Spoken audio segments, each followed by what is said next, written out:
What is up guys, and welcome to a new League of Legends video. First off, Happy New Year to all of you. And the second thing I want to talk about in this video is gonna be about Fizz. So if you've recently checked out my top 5 assassins video, which I put up a couple days ago, then you should be aware that I have Fizz listed as my #1 most overpowered assassin right now. So I thought, what better video to make than to talk about Fizz and give you guys some pointers and tips regarding this champion. I have made a lot of tip videos, but I mainly make tip videos for champions like Zed and even Yasuo. And I really don't think I've talked much about Fizz in terms of giving you guys some cool tips or tricks. So I will be going over several things in this video about Fizz. Now keep in mind, some of the things I will mention and some of the tips or tricks may seem quite simple for certain people, but don't forget, I'm trying to appeal to a wide range of audience. So what may seem simple to you may not seem simple to other people, and vice versa. Alright, so the first thing I want to talk to you guys about is probably the simplest thing I will talk about in this video, but it's also very important.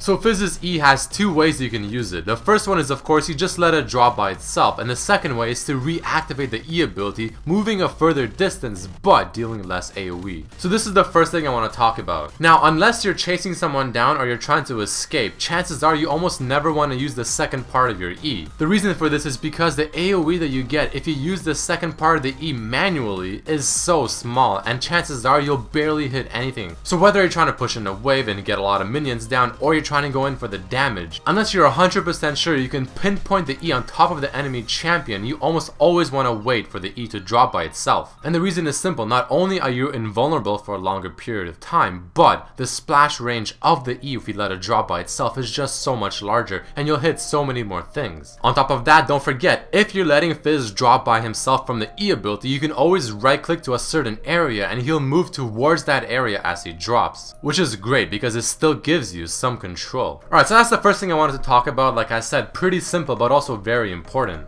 Let's go into another trick with Fizz, one that I don't see a lot of players do, but it is so amazing and only Fizz can do such a thing. So this one will require you to use your E ability twice manually rather than letting it drop by itself, but the sole purpose of this is to be able to check almost any area that you want behind the fog of war, so if you don't have it warded. So you just saw I did it with Dragon. And of course this does work on any single wall on which your E can pass. The trick, like you just saw, is so simple. You E over the wall, you check it, and then you want to E just back exactly to where you initially started. But you want to make sure you do this pretty fast, because if you wait too long on the second part of E, then it may not work and you'll just simply drop on the other side, chances are where all the opponents are, and probably die. So I do recommend kind of trying this out maybe in a custom game to get a feel for it, but it's a great trick so you can check certain areas, especially dangerous areas like Dragon and Baron Pit, if you don't have any wards, and it's very safe to do so unless of course you mess up. The next tip I want to talk to you guys about is one I am personally still learning and trying to master. It's a really important tip, but it can be a little awkward to do if you're not used to it. So isn't it annoying sometimes when you have to try to snipe your ultimate from so far range, and missing a lot of the times as well, just because it can be a little easy to dodge? And considering how useful his ultimate is to set up his kill, I mean, you want to land it. Well, the trick here is to use your Q followed by your ultimate just at the end of your Q. Doing this will almost always ensure that your ultimate lands on your target, unless of course they somehow dodge it with flash. Let's take one more look in slow motion. As you use your Q, the second you're about to hit the target, you want to start casting your ultimate. And it's like you're doing 2 things at the same time. Doing this in the heat of the moment in the middle of a huge fight can be a little difficult if you're not used to it, which again I recommend practicing as well. Now whether or not you use the Q at max range followed by the ultimate, or you're really close to your opponent and then use your Q followed by the ultimate, shouldn't really matter. The only thing that really does matter is where your mouse is, because that is where your ultimate will go. So looking at it again, you can see that even though my Q goes way past Zed, my mouse still hovers over Zed the whole time, and the ultimate flies right on top of Zed as Fizz automatically turns around to fire it once again due to my mouse consistently being on Zed.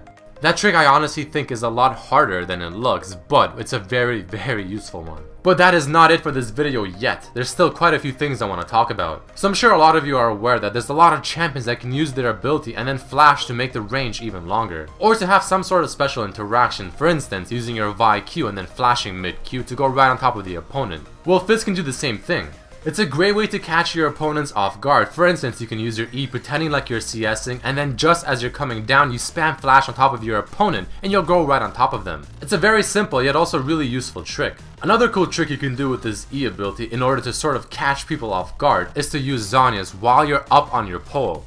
Now the idea behind this one is to delay the damage of your E ability if the opponent tries to dodge you by using, for instance, their own Zhonya's. Because then your E will automatically drop probably just as the enemy opponent's Zhonya's finishes itself. Thus, your damage will not be avoided any longer. So you saw the huge delay that Zhonya's adds on the damage on your E, comparing it of course to the regular version of the E where it goes down quite quickly.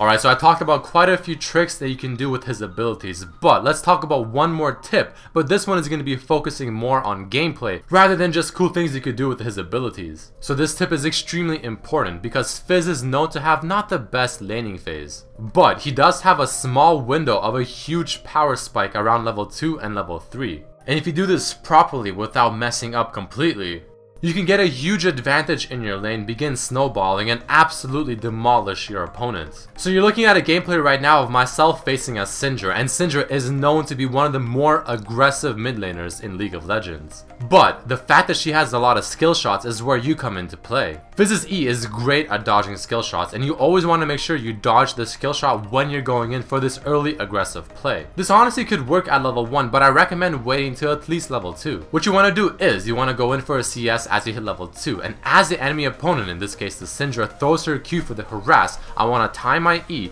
dodge her Q, if possible use the second part of my E to go right back on her to do the damage faster, activate my W and begin auto attacking her. And at this point of the game you can either just put on some damage, reset, and then wait till level 3, or till the cooldown on your E is up and do the same thing again, or if you see the opportunity, throw that ignite on, activate that W, you'll deal so much dot damage thanks to your W and thanks to your ignite that they will not expect it, especially if they're running an aggressive summoner spell like ignite. So you saw me do that exact thing here. I go in for the aggressive play the second I hit level 3. Now of course I do end up dying to the Amumu, but it is more than worth it. Because Fizz is an assassin, he snowballs extremely hard. So you getting the kill trade while getting the experience first before the Syndra does is usually favorable for yourself. Also consider the fact that both of you use all of your summoner spells, so knowing that the Syndra has no escape makes it so easy for you to just harass her in the laning phase that there's really no other option that she has other than just to take your damage or miss a lot of CS. So that is kind of a cheese strat with Fizz that I recommend you guys try out as well. If you can master this strategy, you'll do so well with Fizz in the laning phase that you'll just be a huge threat throughout the whole game. Alright guys, that's all I wanted to talk to you about in this video regarding Fizz. I feel like I've went through a lot of tips and tricks, gave you guys a really important tip in the laning phase as well to take advantage of his presumably weak laning phase. And I truly hope that this video has been informative and has taught you something. So if you did enjoy this video, if you learned something new, or you just want to support me, definitely throw in a like, share it with your friends, and I really hope to see you guys for the next one as well. Thanks for watching, Happy New Year to all of you, and I hope to see you for the next video. Peace.